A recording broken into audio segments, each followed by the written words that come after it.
You may be seated.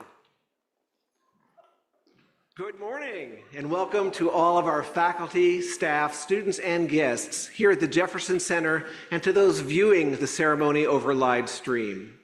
We gather together in this beautiful historic venue, as is our tradition, to celebrate the commencement ceremony of our 12th graduating class, the class of 2025 from the Virginia Tech Carilion School of Medicine. A medical student does not make it to this day alone. There are many others supporting, encouraging, and guiding them in this journey: parents, grandparents, and siblings, spouses, partners, and children, extended family and friends, fellow students, alumni, and many others. Thanks to each of you for helping shape the development of our students into thoughtful, curious, and humanistic physicians. Also attending today are faculty, physicians, educators, scientists, healthcare professionals, and patients whom have each contributed to the education of our students. Through your efforts, each student is now poised to continue their training and to become the practicing physician you would choose for yourself or your family, the kind you would want to call my doctor. So students, before we continue with our program, I would ask that you stand, look around a bit, and join me in thanking everyone who has made this day possible for you.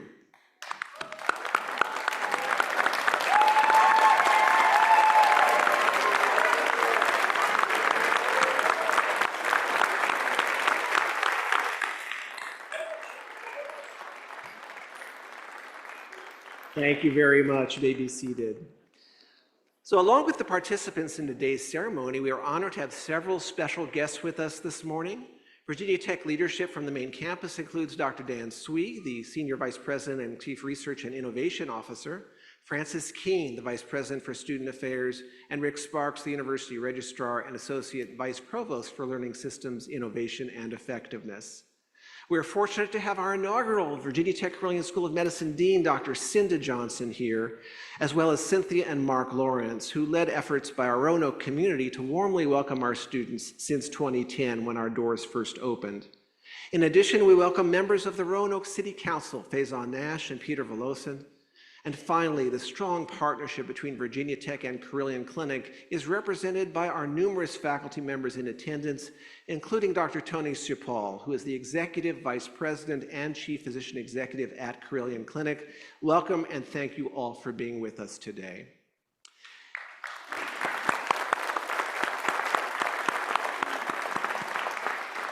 It is now my great pleasure to introduce Virginia Tech's Executive Vice Provost, Dr. Don Taylor. Dr. Taylor joined the university 21 years ago as the Charles O. Gordon Professor and Head of the Department of Industrial and Systems Engineering. In 2016, he served as Interim Dean in the College of Engineering and subsequently as Vice Provost for Learning Systems Innovation and Effectiveness, Interim Vice President for Research and Innovation, and for the last 5 years as Executive Vice Provost of Virginia Tech. Dr. Taylor embodies the values of innovation, excellence, and servant leadership that support the land-grant mission of our university and its 9th college, our medical school. Please join me in welcoming Dr. Taylor to the podium.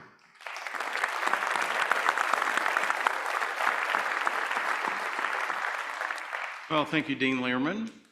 And on behalf of Executive Vice President and Provost Cyril Clark and the faculty, staff, and leadership of Virginia Tech, I'm pleased to congratulate Virginia Tech Carilion School of Medicine's graduating class of 2025. As the Executive Vice Provost, I have the pleasure of working very closely with Provost Cyril Clark in advancing our tripartite mission of our land-grant university, a mission committed to education, research, and service. The MD degree program that you've successfully completed exemplifies how best to accomplish this mission in a student-centered, evidence-based manner, and one that demonstrates our university's motto, Ut Prosim, that I may serve. The education that you have received reflects the commitment of Virginia Tech to student-centered learning by your engagement in small group, problem-based activities and experiential learning in clinical settings. The requirement that you conduct impactful research allowed you to understand the importance of evidence-based medicine, and your participation in interprofessional healthcare delivery teams helped to prepare you for a lifetime of dedicated service. This global service-minded perspective is essential because everything of consequence that happens in Virginia is connected in some way with the people, the places, and the events around the world. As physicians, researchers, academicians, and servant leaders, your success and your commitment to improving the human condition will depend on your ability to connect across borders in fields of study and work collaboratively with others in meaningful ways. Each of you has the opportunity, and I would say the responsibility, to use your talents and experiences to impact others positively, to advance the welfare of people through your service to patients in the medical profession. You will often be on the front lines of our collective effort to meet the diverse needs of a global community, especially those who are disadvantaged are living on the margins of society. And as we plan for the possibility of future health challenges and crises, it's very important that our healthcare system be more adaptive to emphasize population health as much as attention to the individual patient. You have done well to contribute to such planning, and so please pause for a moment to celebrate your achievement and to thank your professors, your family, your friends, and their support, and then get back to work. So thank you so much, congratulations, and have a lovely day.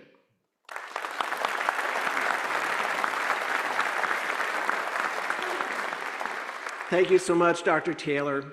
Well, class of 2025, the road we traveled together started for most of us back in July of 2021, when the COVID-19 Delta variant surged in our community and vaccine hesitancy was pervasive. Hospitalizations and deaths spiked, disproportionately affecting communities with limited access to care. Later on in your training, you faced uncertainty as you adapted your residency application strategy to a pass-fail step 1, greater emphasis on the step 2 score, the limitations of virtual interviews, and the use of signaling to indicate your top residency programs. You showed remarkable adaptability, determination, and a commitment to excellence as you navigated all of these and other uncertainties. Class of 2025, I am confident that each of you will approach the practice of medicine with compassion, with humanity, and with a zeal for excellence. Your humanism will keep you centered on the needs of your patients as you offer yourselves fully to help and to heal. Your standards will be high as you treat your patients just as you would expect your family to be treated. And you will bring something special from your education at Virginia Tech Carilion. Your immersion in research will support habits of curiosity, critical thinking, and appraisal of new evidence to inform practice. Your knowledge of the challenges facing health and healthcare will prepare to jump in as system citizens, working to improve care in your practices and communities. Families, friends, faculty, and staff, we can all take great pride in these graduates. They will go forward to become exemplary, patient-centered physicians who work to improve the health of the communities they serve. We look forward to keeping in touch with them and celebrating their successful careers as our newest alumni. Class of 2025, it's now your turn to give the audience a student perspective on the class. First, the class president, Farwa Iqbal, will read the class of 2025 guiding principles, and then you'll hear from Asafa Zainab, who was selected by her classmates to speak today. Farwa is first up.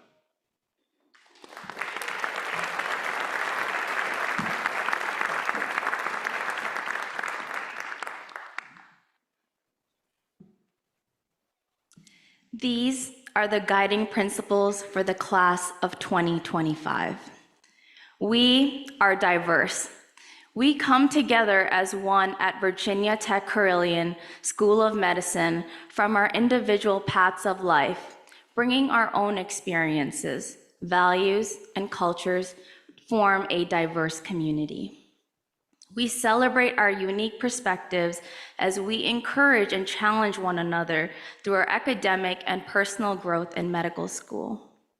We strive to not only recognize our differences and those in the communities we serve, but also understand that we are all human, humans with imperfections, struggles, and emotions. Therefore, we champion diversity, equity, and inclusion and aim to treat all patients in their entirety. We are leaders. As future physicians, we hold ourselves to the highest moral and ethical standards, aware of the immense responsibilities we are undertaking as leaders in our communities. We will create environments that encourage camaraderie and collaboration, recognizing the importance of teamwork in advancing medicine while keeping each other accountable. We vow to a life of learning from both our patients and peers as we lead with integrity to improve the way we care for others, treat others, and build trusting relationships. We are passionate for those we serve and accept the responsibility of being a source of guidance for future medical students and patience. We are humble. We take our Hippocratic oath. We promise to wear our white coats with humility. We admit we are not perfect and have so much to learn from the world around us. Therefore, we dedicate our lives to achieving excellence in our classrooms, clerkships, and practices. We always put our patients first, listening to their stories, responding to their concerns, and simply being present in their time of need. We accept that we will make mistakes and won't have the answers all the time, but we'll always take the opportunity to learn from them as we grow in competence and compassion. We are family. Together as a family, we will celebrate each other's successes while supporting each other in times of hardship. We will be kind to one another with unconditional love. We will remind each other of how hard we have worked to get this far and of the shared vision we hold for improving the health and well-being of others. Thank you.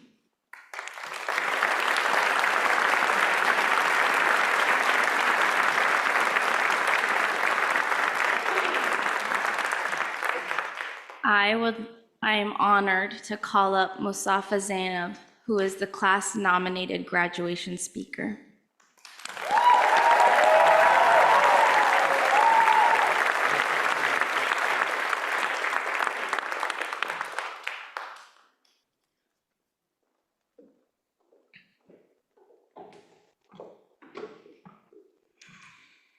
लब पे आती है दुआ बन के तमन्ना मेरी.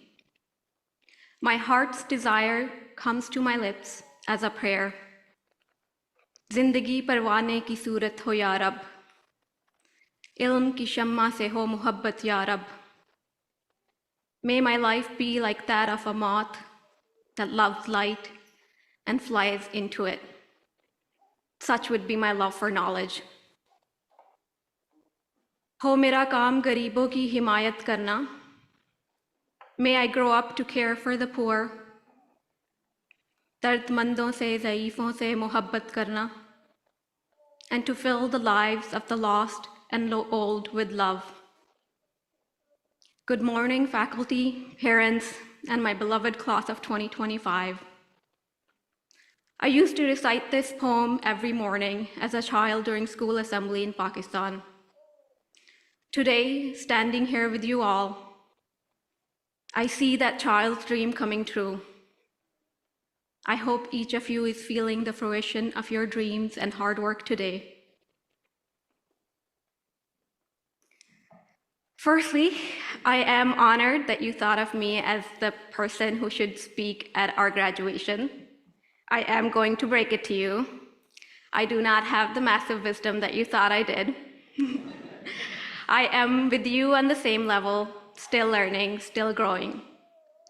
What I am going to share are my reflections and lessons that I have learned from all of you.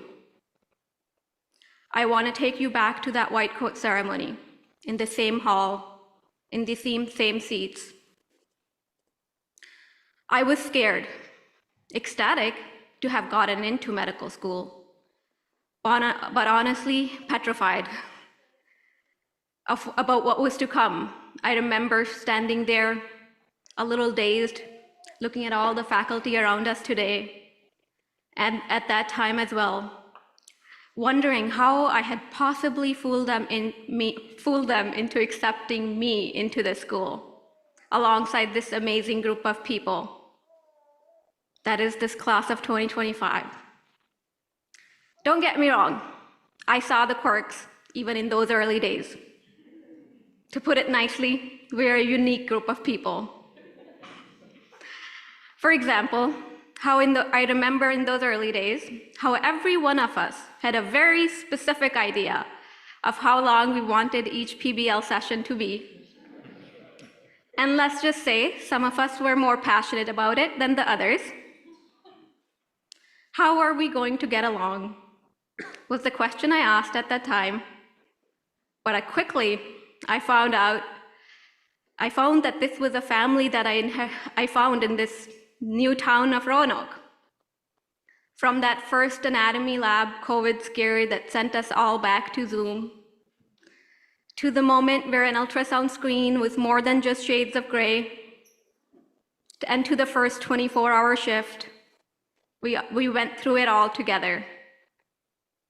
And when our step exams were punching us in our guts, and we were drowning under imposter syndrome and UWorld at the same time, we had to lean on each other and our loved ones.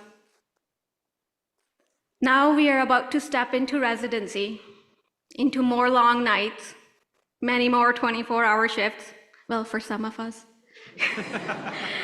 New responsibilities and challenges we cannot yet imagine. But I hope we never forget why we chose this path. My mission ties closely with the childhood poem you heard me recite: to serve the underprivileged, to bring comfort to the forgotten, and to never stop being in awe of the fantastic human body. I know each of you has your own mission. Maybe it's commitment to advocacy, to innovation, to family, to justice, to your community. Whatever it is, I encourage you to write it down. You have a card at your seat with a space for a mission. I hope you'll write a draft of what your mission is, why you went into medicine in the first place. And I hope you revisit it on the hard days ahead. Let it remind you not just of what you do, but why you do it. As we pursue the future with purpose and mission, I hope we do it while being very true to ourselves.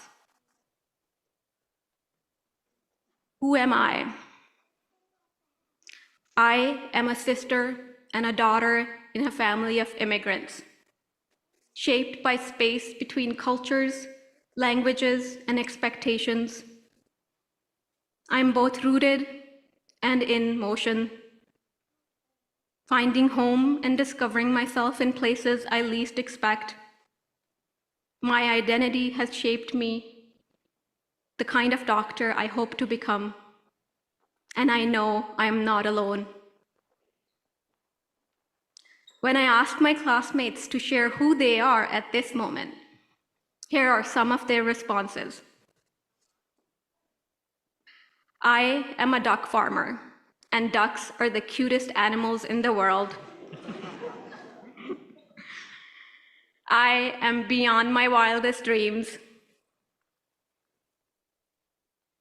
I am a heartfelt admirer of clouds, a dog mom, a sister, an aunt, a friend. I am rooted in presence and perspective, showing up for my patients and my family. I am a servant at heart, called to glorify God through compassionate and faithful care for others. I am a guinea pig dad. I am a researcher turned clinician. I am an empath who is committed to seeing the patient as more than their disease.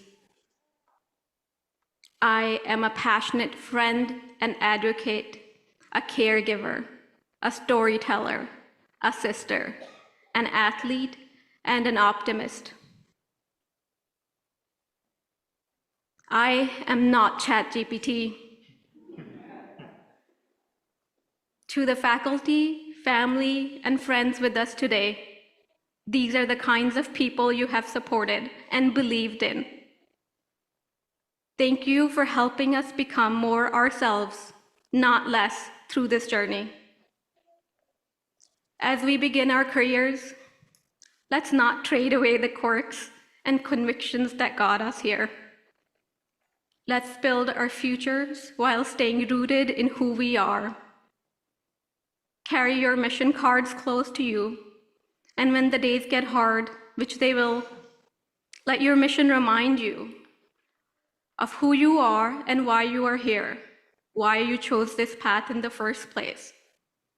Class of 2025, it has been the honor, the deepest honor, to grow alongside you.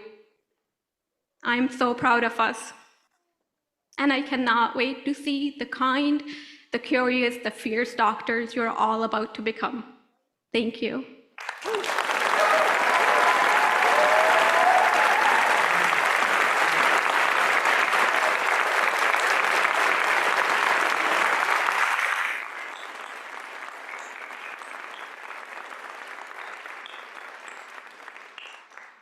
I also have the honor of introducing our alumni speaker, Dr. David O'Neill. Dr. O'Neill is a VTCSOM class of 2021 graduate. He completed his residency in pediatrics at Carilion Clinic in 2024 and then joined the faculty here. It is my honor to welcome Dr. David O'Neill to the podium.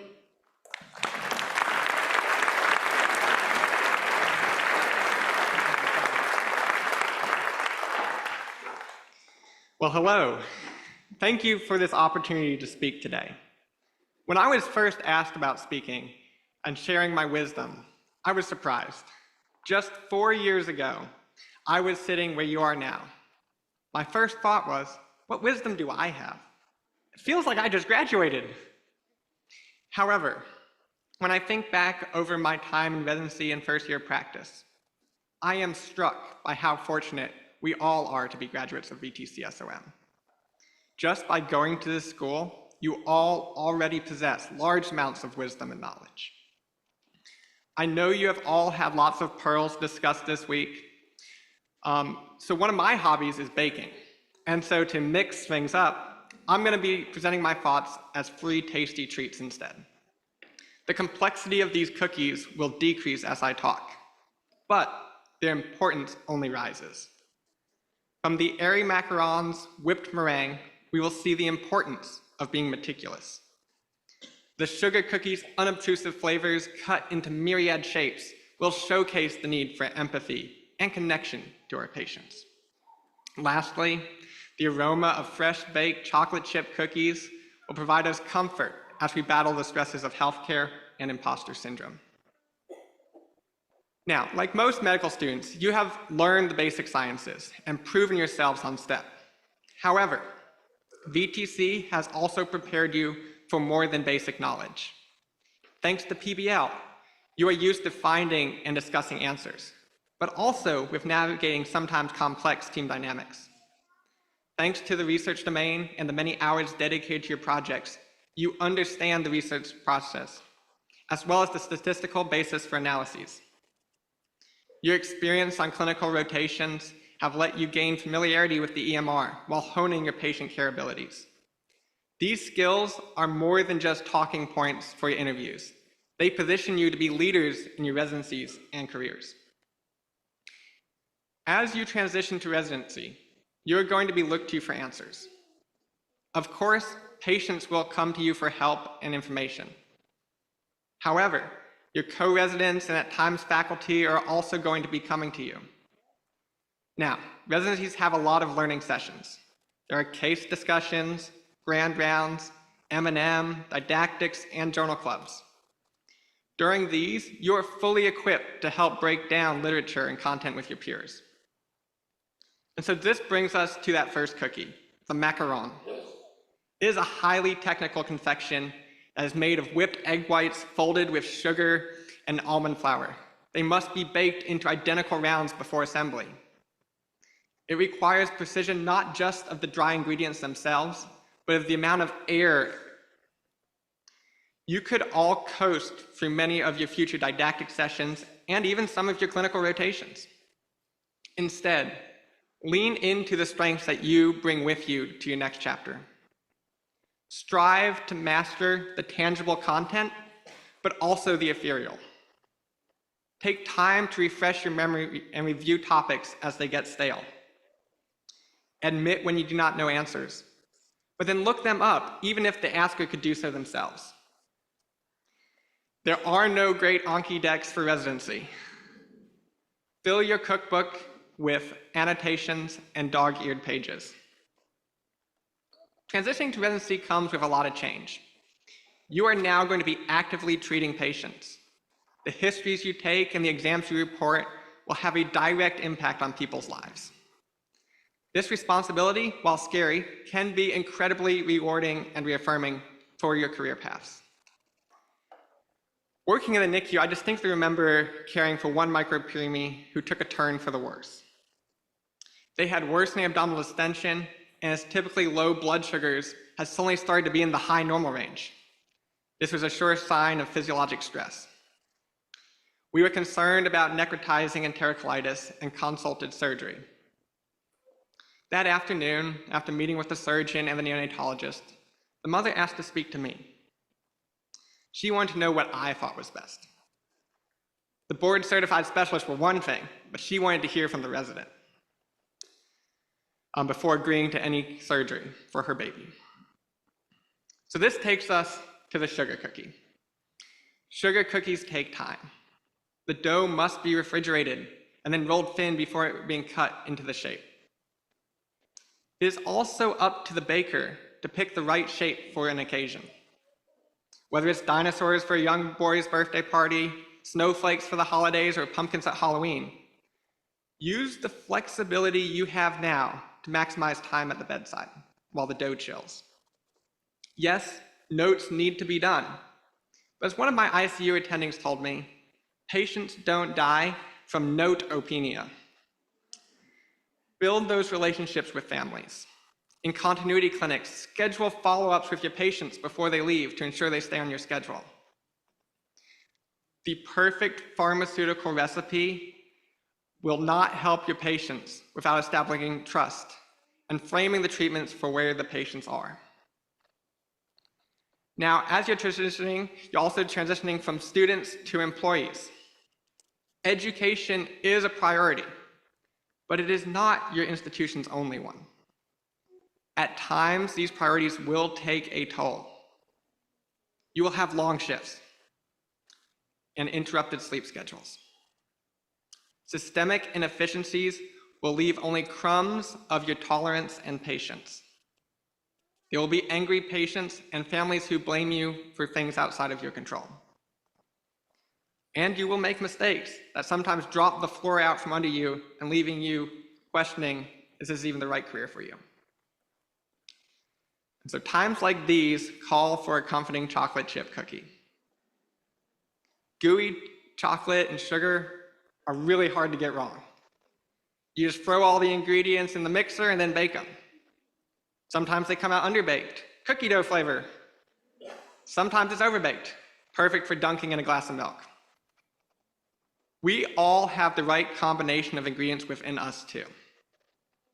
We are good enough.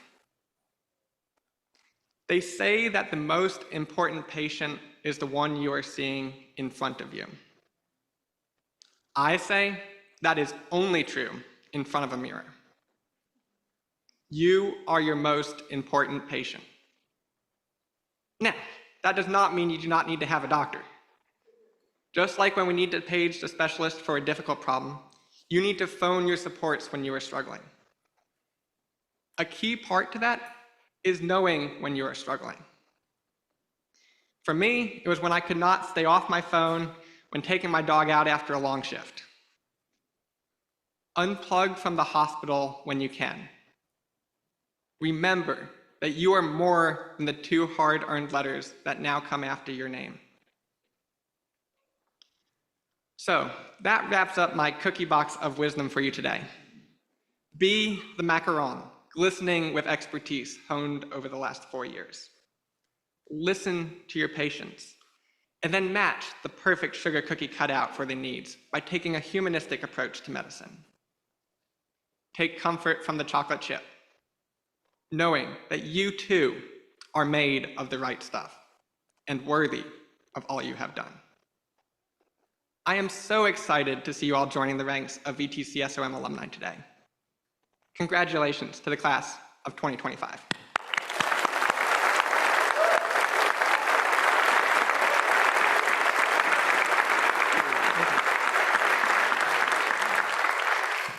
Well, thank you, David. And I don't know about all of you, but I feel incredibly nourished right now, not only from that wonderful set of advice, but also from those guiding principles. Thank you, Farwa, for reading through those again, and from Mustafa's extraordinarily touching comments. So thanks to everyone for that nourishment in so many ways.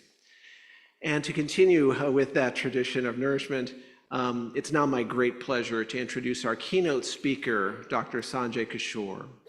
A native of Radford, Virginia, Dr. Kishore grew up watching his parents, Drs. Anand and Lakshmi Kishore, care for patients throughout the New River Valley. He attended Duke University, graduating summa cum laude with Phi Beta Kappa honors.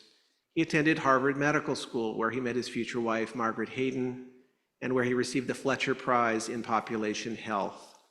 The couple completed the internal medicine residency and primary care track at Brigham and Women's Hospital. Sanjay also applied to our own internal medicine residency at Carilion Clinic VTC, where we got a glimpse of his dean's letter from Harvard, which declared him one of the most outstanding graduates from Harvard Medical School in the past decade, akin to Paul Farmer and Atul Gawande. The couple practiced first in Birmingham, Alabama, where they established a mobile clinic providing transitional care to recently incarcerated individuals. Working with the Equal Justice Initiative, Kishore's team built systems to connect these individuals to consistent primary care, often for the first time in years.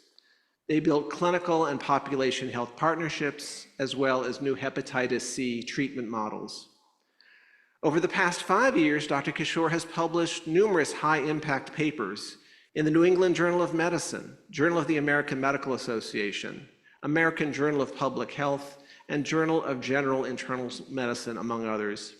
He and Margaret are now assistant professors at UVA, a move they made as new parents to be closer to home. While chatting with Sanjay and Margaret yesterday, I mentioned that it might be easier to visit with his parents if they moved here to Roanoke to do their good works. We'll continue that conversation in the future, but for now, please join me in welcoming Dr. Kishore to the podium.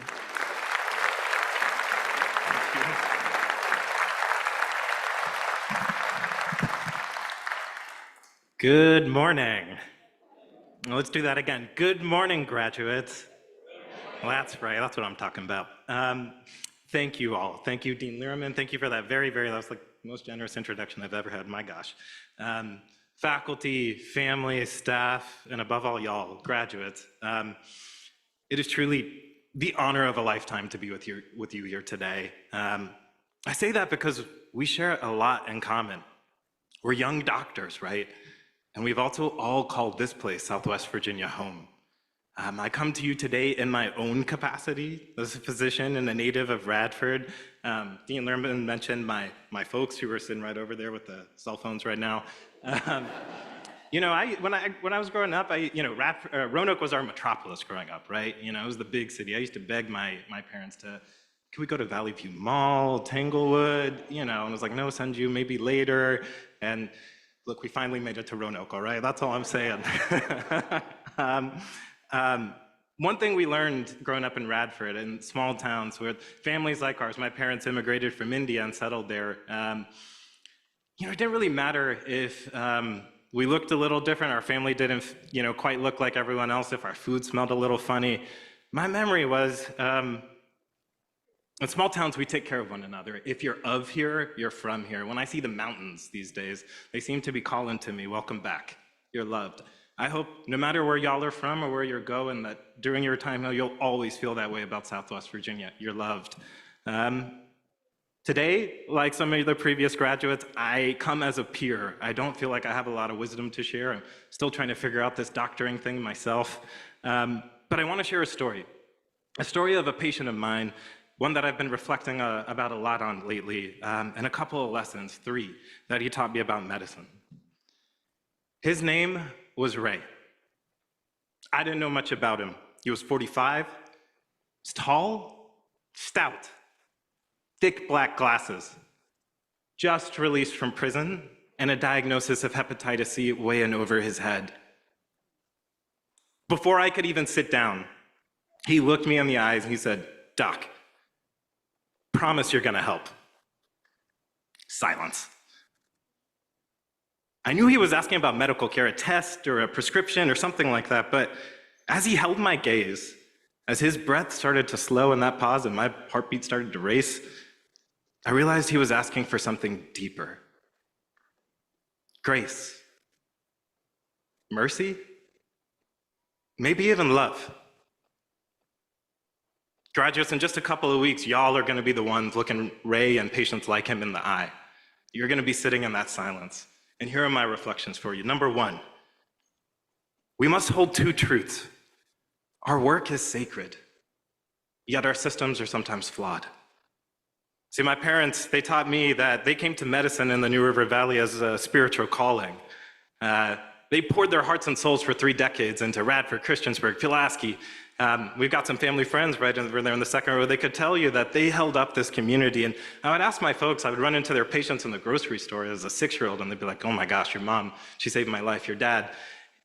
And I would say, Mom, Dad, aren't you exhausted? And Mom would say, service to God is service to mankind. Love is God, God is love. By love, serve one another, sons. You always remember that. My brother taught me something else. That love wasn't just service, it was about justice.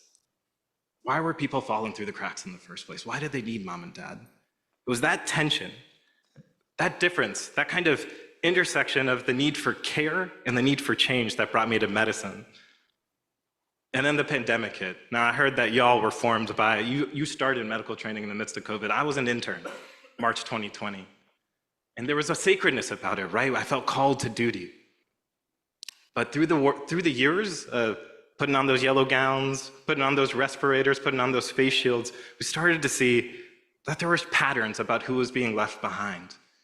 Over and over again, it was folks that didn't have access to primary care, that faced the sequelae of chronic disease, the hypertension, the blood pressure, the diabetes, that now they were showing up in our EDs, they were getting sick, they were dying. The pattern was who had power and who didn't. I remember feeling like we had failed them. And then sometimes I remember feeling, y'all were talking about the long hours and nights, I remember feeling a little bit numb sometimes during residency, starting to detach a little bit, feeling like I can't fix this stuff. And so maybe I started to check out a little bit. Maybe I was feeling inadequate myself. I was hurt, I was heartbroken, I was a little bit lost. At some point in the middle of residency, my wife, Margaret, and she was feeling the same way. She was doing training. We showed up in a mentor's office. And he could tell, we're trying to figure out our future, fellowship, this or that. And he was like, look, y'all, I can sense that you're losing your purpose a little bit. And so what I need you to do is I need you to think about who inspires you right now. And make sure they're not in medicine and reach out to them. That brings me to reflection number 2.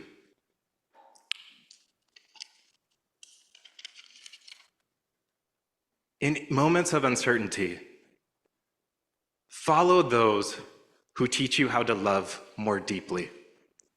So for years, Margaret and I had been moved by the work of the Equal Justice Initiative, a legal nonprofit led by attorney Brian Stevenson. They represent folks who are incarcerated in Alabama, and they've built museums and memorials that tell the truth about some of our nation's most difficult chapters: slavery, lynching, segregation, and the legacies that shape the lives of our patients today. And what moved us most was the spirit behind their work. It was a radical kind of love. Their mantra was this, that each of us is more than the worst thing we've ever done. We reached out, and in a stroke of grace, they said they could use our help. They were launching a health clinic for people newly released from prisons and jails, and we had a chance to be a small part of it. That's where we met Ray. See, Ray had lived a tough life. He had made mistakes. He grew up in rural poverty, and he had served time, but now he was trying to make amends. He was in recovery from his addiction. He even just got a baby puppy. He was looking forward to the years ahead of him. Then he heard about this hepatitis C diagnosis. See, he had lost a brother a couple years earlier to liver failure from hepatitis. He had seen the jaundice, the cirrhosis, all of it. And this felt like a death sentence to him now. Ray also knew there was a cure.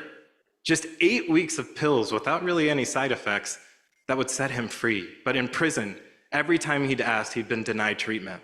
Sorry, Ray, the meds are too expensive. Sorry, you're just not eligible. Sorry, you're not worthy. When he got out of prison, he couldn't find a doctor who could treat him, bouncing from clinic to clinic. He eventually made his way to us, and graduates, I so desperately wanted to help. I'm embarrassed to admit, though, I was a little pessimistic. Ray lived in a rural area in Alabama, hours away from our clinic. He lived in a trailer without running water, without electricity. He didn't have a car. He didn't even have a reliable phone number. I didn't see how we could get this done. But our nurse, our team, and especially our nurse, Ryan, would not take no for an answer. Ryan fought for days to get the meds approved for Ray. He drove the treatment to Ray's home hours in the middle of the night, in the middle of the rain, to give it to him himself. And months later, when it was time to assess if our treatment worked, there was Ryan in Ray's living room, in his trailer, kneeling at his recliner with a tourniquet on his arm, drawing his blood. The result, no virus detected. Ray was cured, yes, by science and medicine, but mostly I think he was cured by love. We learned from Ryan's example that so often, as you go forward in your careers, it's not actually the clinical medicine that's the hard part to make a difference. It's the imagination, it's the willpower, it's the belief that people matter enough to care. In short, it's love. Following his lead, the Equal Justice Initiative reached dozens and dozens and dozens of more patients with untreated hepatitis C. We set up a mobile clinic, a brick and mortar clinic. We visited reentry centers. We took labs and ultrasounds. We met patients where they were. You'll find that as you move forward, it's often not the attendings that teach you the most about healing. They might be a nurse like Ryan, or a tech, or a social worker, or an attorney, or maybe even your patient themselves. And on this Mother's Day weekend, they might be the people sitting in this auditorium right next to you, the moms and dads, the brothers and sisters who taught you what love was in the first place. That brings me to my final reflection, that we together must have the courage to dream. I'm so thrilled to be back here in Virginia, to work on public health stuff, to get hepatitis C eliminated, but we must begin with honesty. Ray didn't fall through the cracks by accident. It's been over a decade since these revolutionary drugs for hep C released, but still only 1/3 of the millions of people with this deadly virus have been treated. Thousands remain sitting in our jails and prisons as ticking time bombs, essentially. And it's not because we don't know what to do. It's because we lack the will. Ray was failed by policy, yes, but he was also failed by indifference, by inertia, by the belief that some lives matter more than others. And I bet this story, where those with the least often suffer the most, holds true for nearly every clinical challenge you all are about to face. And I'll just name it. Right now, in the moment we live in, it's a little bit hard to imagine things getting better. We live in a moment of uncertainty, where fear and anger seem to carry the day, not love and kindness, where, I'll just name it, darkness, where stories about people like Ray and people that seem a little bit different are being used to strip away access to healthcare, to strip away the programs that got him cured in the first place, where the science we've dedicated our lives to sometimes feels like it's questioned or denied, where the painful chapters of our history, the ones the Equal Justice Initiative taught us how to face, are not just forgotten, but sometimes rewritten. I know some of you, you've mentioned it, might be anxious about the future we're facing. I am too. I bet sometimes we're asking, will anything we ever do be enough? Here's what my family, my mom and dad, Margaret, my little baby, my brothers, my sisters, my in-laws, what my family, what my mentors, what my patients have taught me is that love is enough. See, Brian's act of love didn't just heal Ray, it healed me. Watching him on his whole journey, from my pessimism about being able to get this done to seeing a team flip into action and prove me wrong. Watching Ray say thank you from the bottom of his heart after he was cured, it helped me see what a better world looks like, what it could feel like, what it could spell like, not just some later day, but right here, right now. And graduates, how blessed are we as doctors to be able to witness that kind of love every single day. But it will take courage. So today I want to affirm what you said in your guiding principles 4 years ago, that you, and if you'll have me as an honorary member, that we, the healers of this generation shaped by the Blue Ridge Mountains, are indeed a family. And that if you could link arms or hold hands with the person right next to you, that we affirm today, right here, right now, that we are the ones that we've been waiting for. There's no playbook for what comes next, that we are brave enough to meet this moment.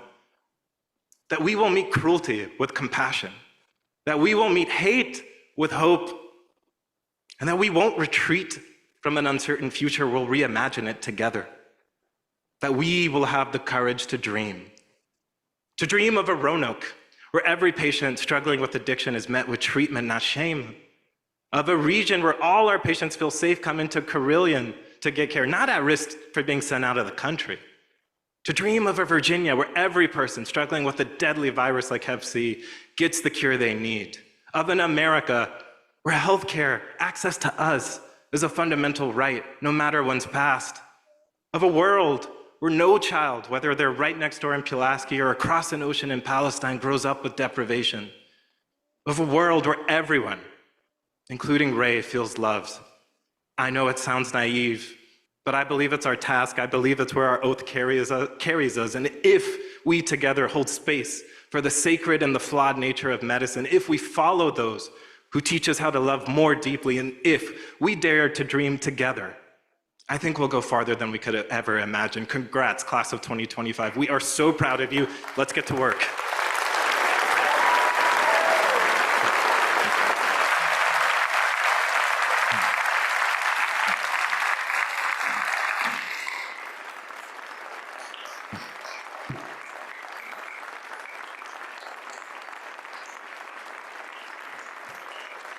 Thank you.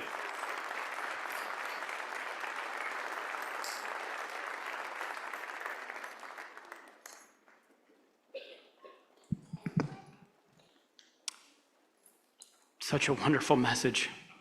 Thank you, Dr. Kishore. We greatly appreciate that. We have heard from representatives of the student body, an alumna, and finally our esteemed keynote speaker. Today is about celebrating the completion of a 4-year journey for our students. So on to what you all came here to witness. Would the class of 2025 please rise?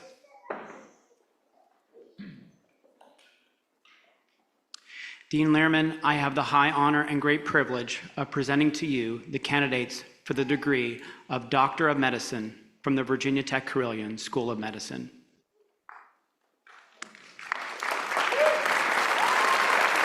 Thank you, Dr. Gonzalo.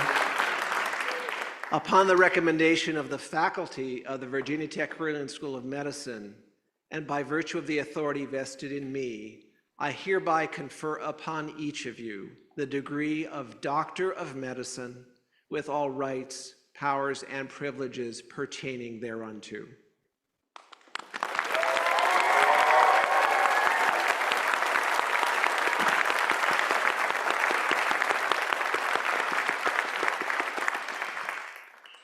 Would the doctors please make your way backstage?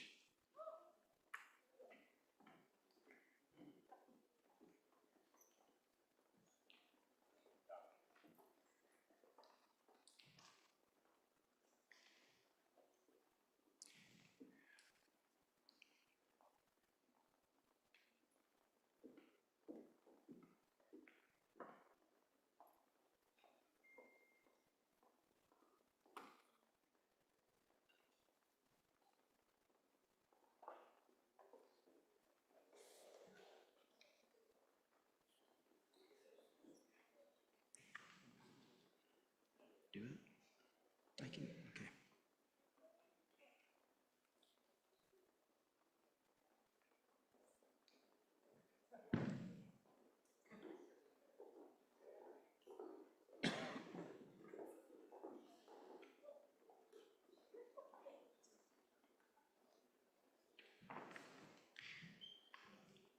We call these ceremonies commencement for a reason. For graduation marks the end of one journey and the beginning of another. These 43 students are now set to begin their journey as physicians. In the graduation program, you will note the specialty as well as the residency program where our graduates will be training beginning less than 2 months from now. As we send them off, we want to introduce them to you. As each name is called, the members of the class will proceed to the front of the stage where they will be hooded by Vice Dean Polly and the clinical chair from the specialty into which the student will be training. The exterior of the hood is green velvet, the traditional color for medicine. The interior of the hood is blue and maroon, representing the colors of Carilion Clinic and Virginia Tech, which taken together are the official colors of VTCSOM. After the hooding, each student will then proceed to Dean Lehrman, who will present them with their diploma. You may take photographs of the hooding, but we ask that you not impede the view of the official photographer, who will be taking pictures of the graduates.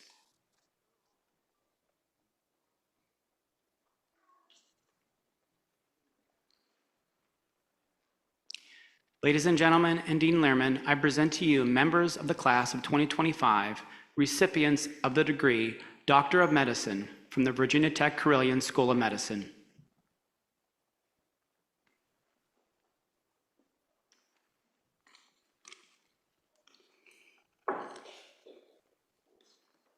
Courtney Ann Barth.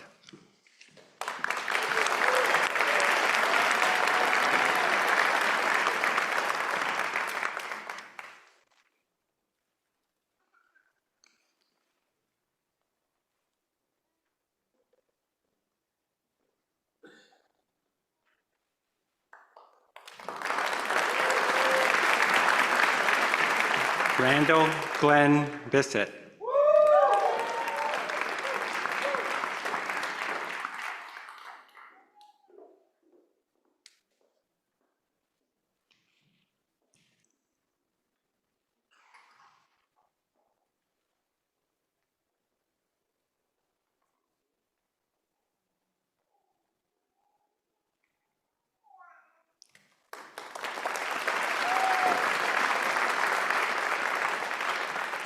Sachi S. Delakia.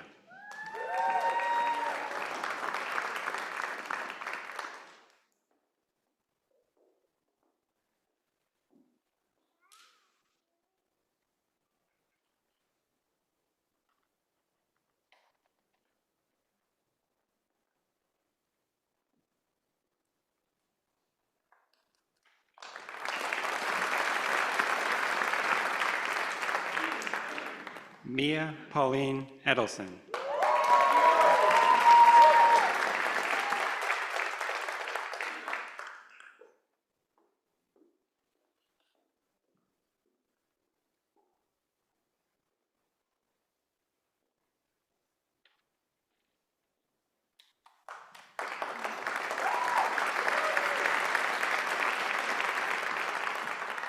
Arij Nasser Enesser.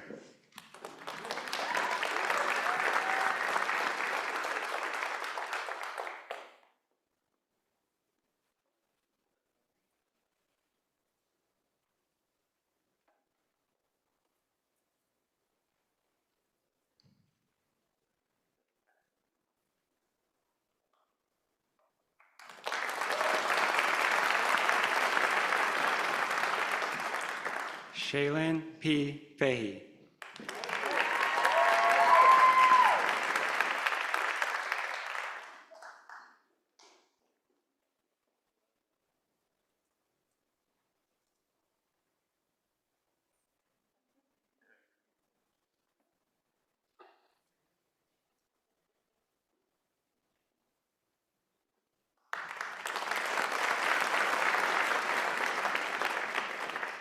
Monica Marie Gerber.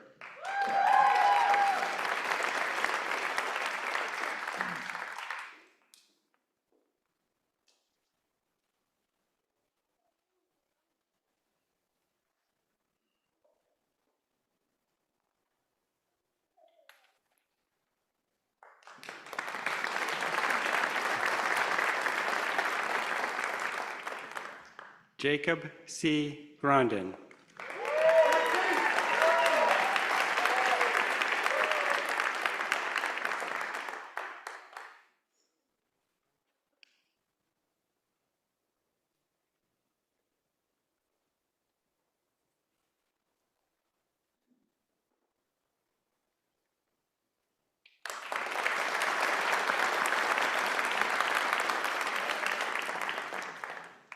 Christina Manyalak Gueco.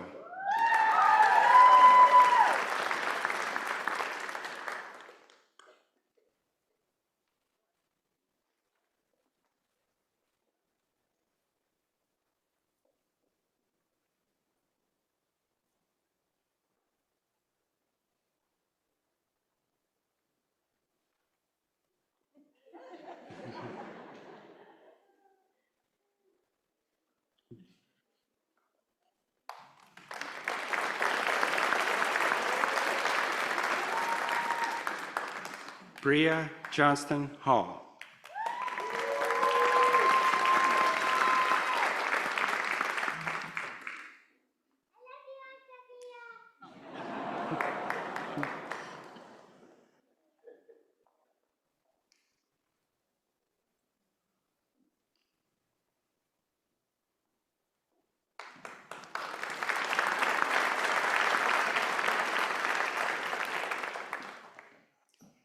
Brian Keith Hansen.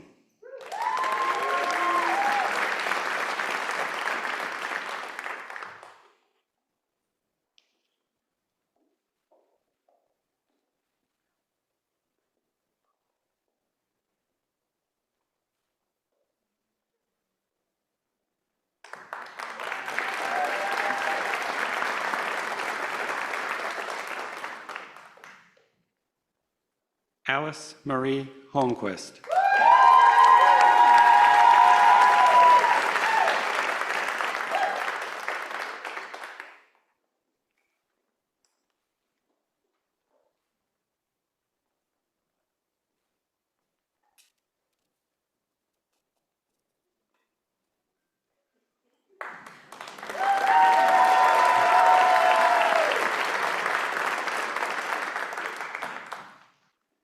Alana Miriam Hull.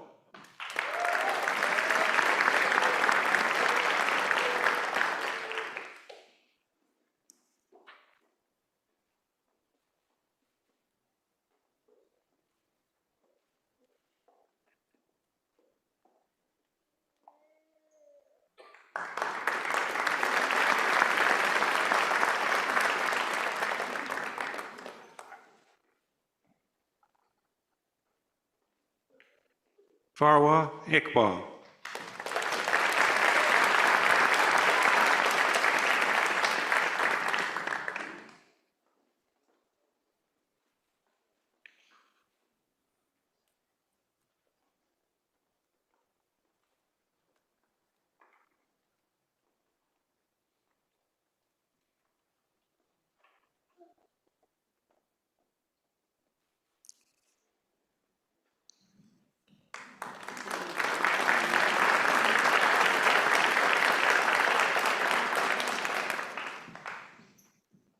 Adam Franklin Jacobowitz.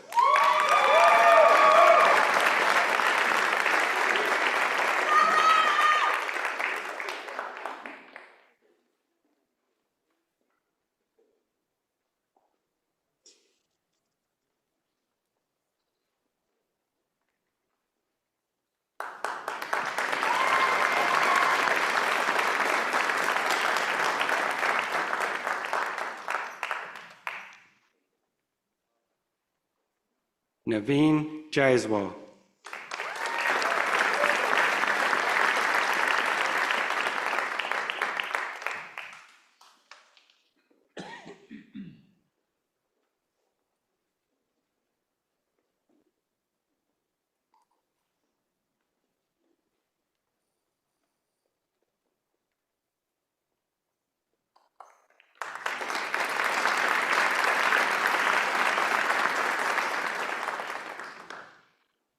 Michael Everett Klingener.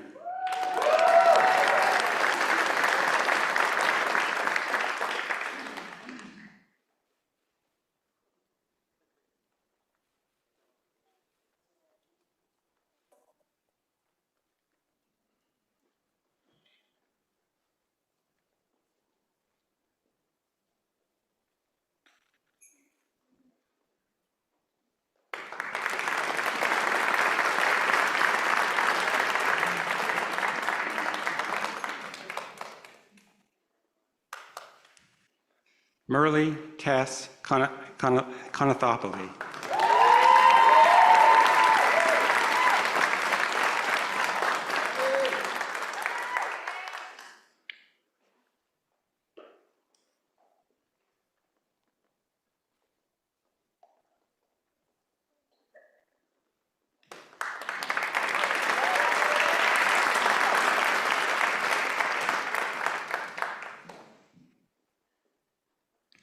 Sarah Victoria Kramer.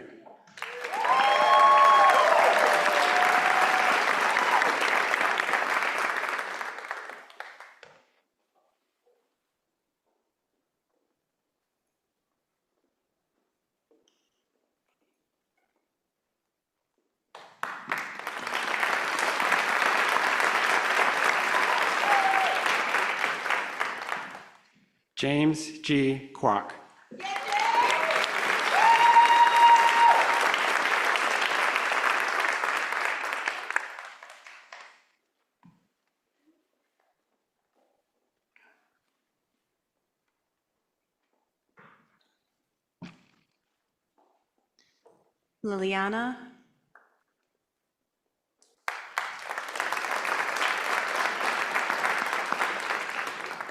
Liliana Rose Ladner.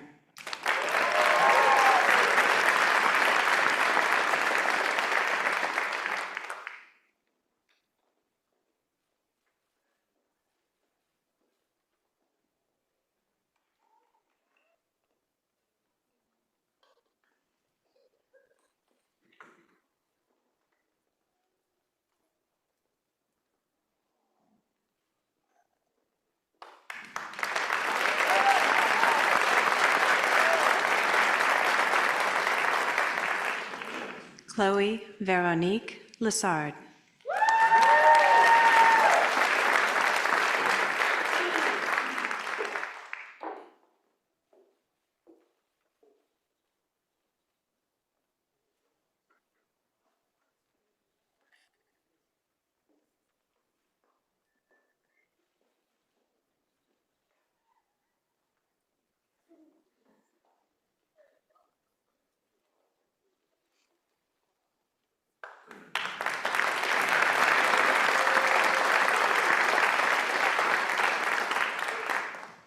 Paula Gibson Lewis.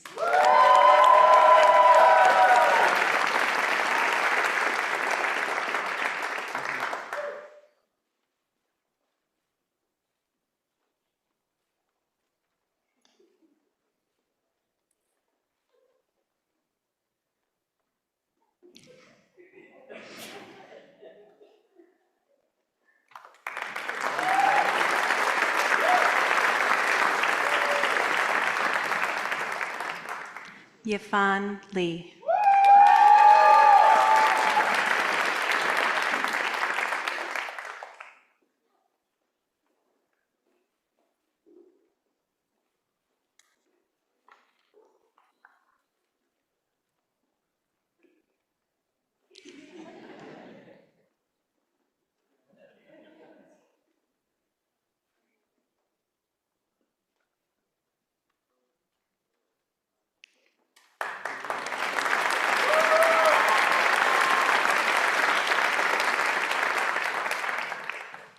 Han Woo Lim.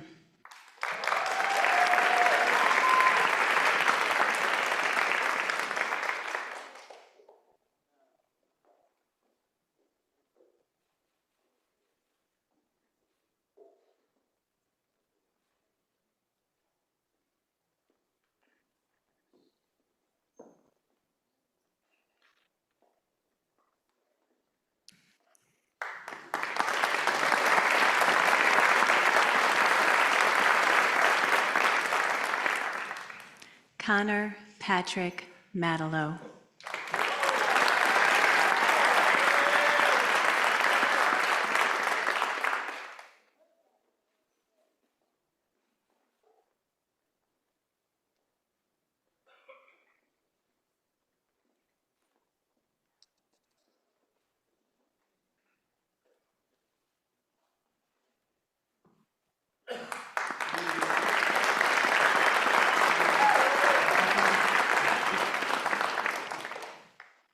Christine Elizabeth Marlowe.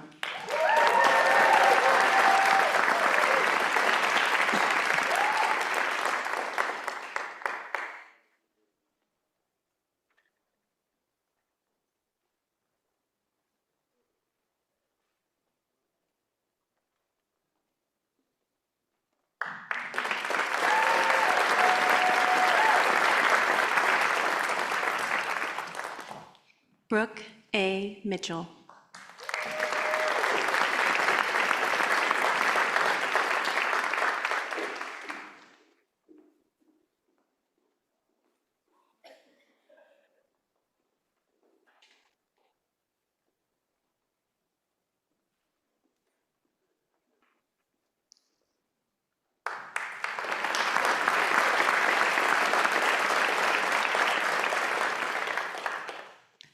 Ryan Joseph Morse.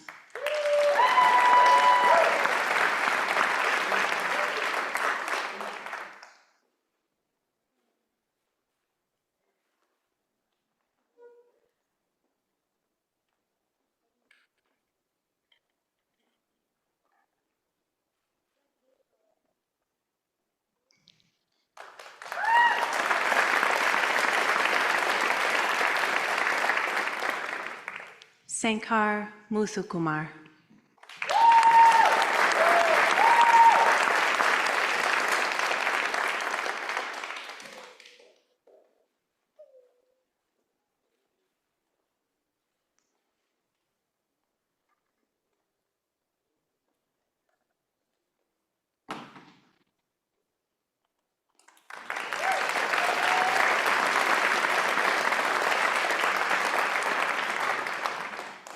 Ethan Thomas Nethery.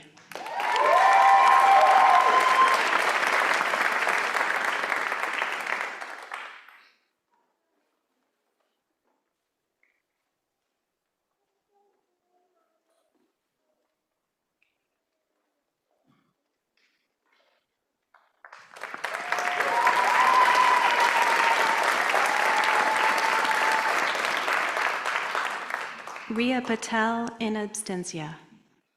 Gemma Porras Nielsen.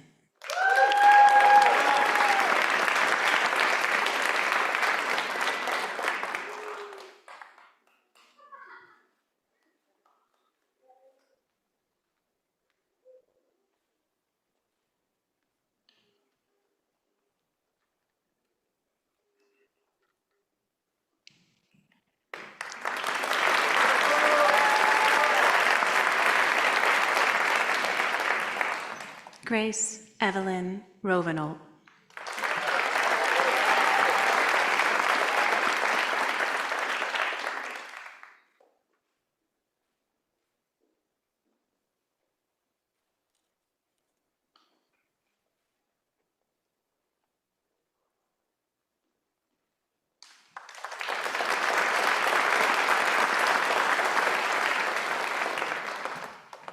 Evan Parrish Sandifer.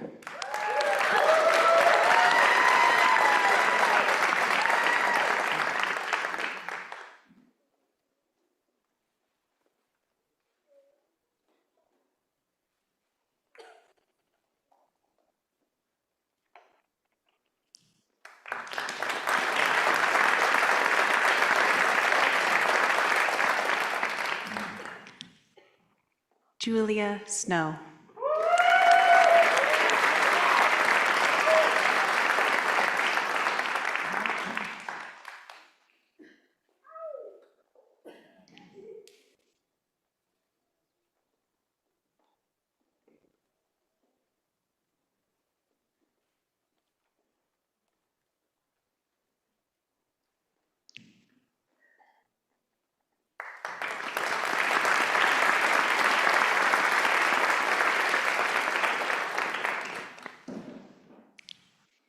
Alexandra Jean Talasco.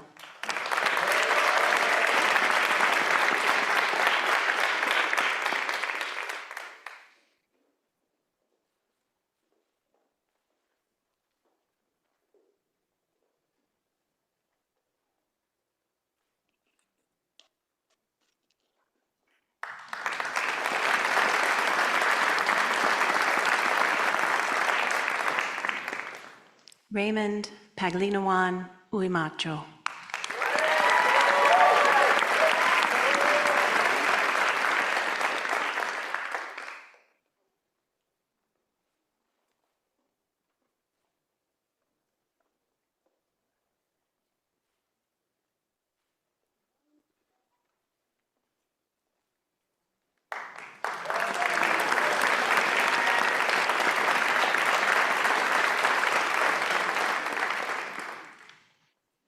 Paul Kurian Varghese.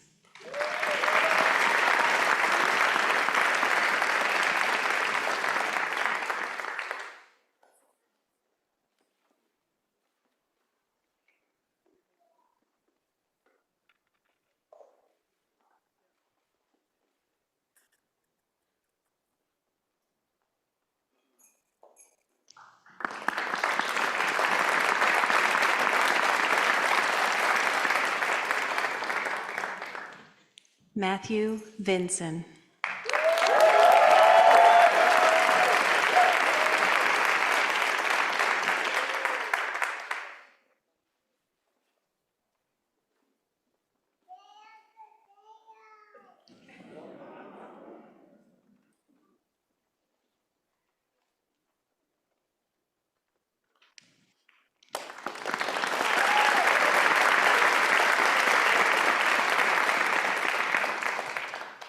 Nancy Wu.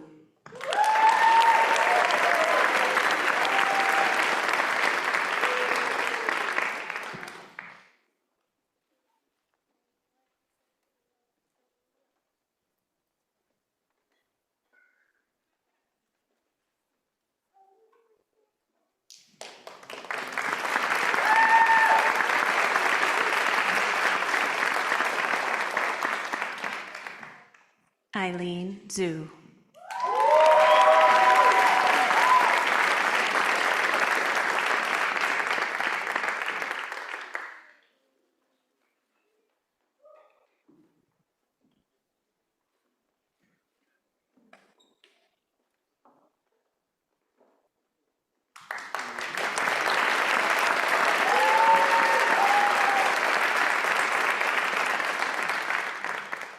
Musafa Zainab.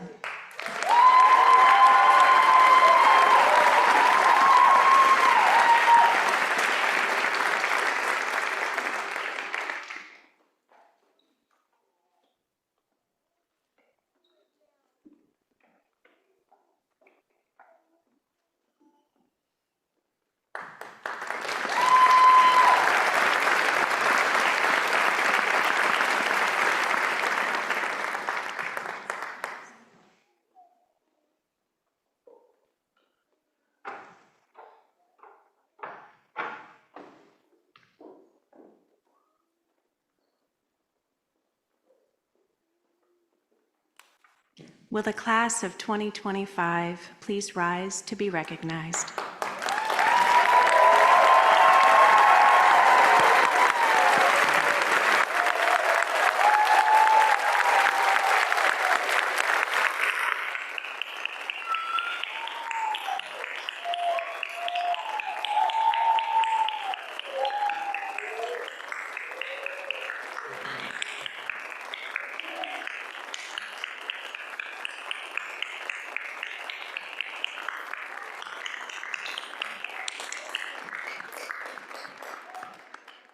You may be seated.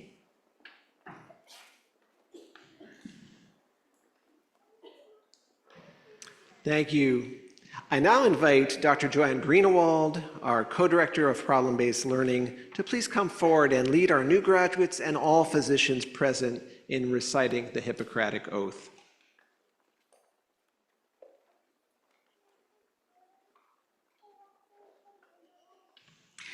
Would all physicians in attendance, including our newest physicians, please stand and recite the oath, which can be found on the last page of your program. I swear to fulfill, to the best of my ability and judgment, and with the support and encouragement of others, this covenant.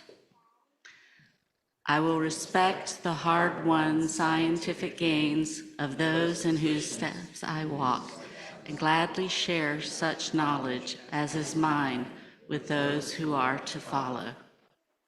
I will apply for the benefit of my patients all measures appropriate, avoiding those twin traps of overtreatment and undertreatment.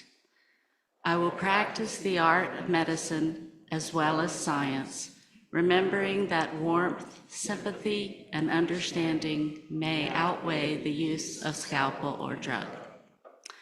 I will not be ashamed to say I know not, nor will I fail to call in my colleagues when the skills of another are needed. I will remember that I do not care for a patient alone. Rather, I am part of an interprofessional team, all of whom offer their skills to assist with patient care and caring. I will respect the privacy of my patients, for their problems are not disclosed to me, that the world may know. Most especially must I tread with care in matters of life and death, recognizing this awesome responsibility must be faced with great humility and awareness of my own frailty. I will remember that I do not treat data or disease, but a sick human being whose illness may affect family and economic stability. My responsibility includes these related issues if I am to care adequately for my patient. I will prevent disease whenever I can, for prevention is preferable to cure. I will remember that I remain a member of society with special obligations to all my fellow human beings, those sound of mind and body, as well as the infirm. If I do not violate this oath, may I enjoy life and art, respected while I live, and remembered with affection thereafter. May I always act so as to preserve the finest traditions of my calling, and may I long experience the joy of serving those who seek my help. You may be seated.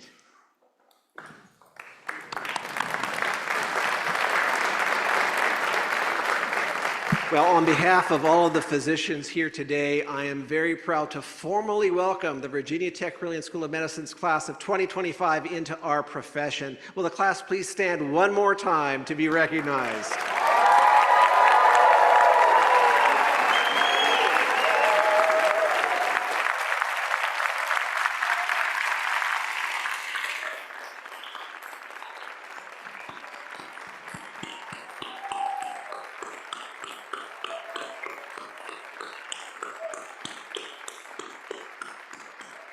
And you may please be seated. Thanks again to all of our guests for coming this morning. And there's going to be a reception to follow at Fitzpatrick Hall right here at the Jefferson Center. I hope to see you there. Now, will the ceremonial party and graduates please stand with me for the recessional?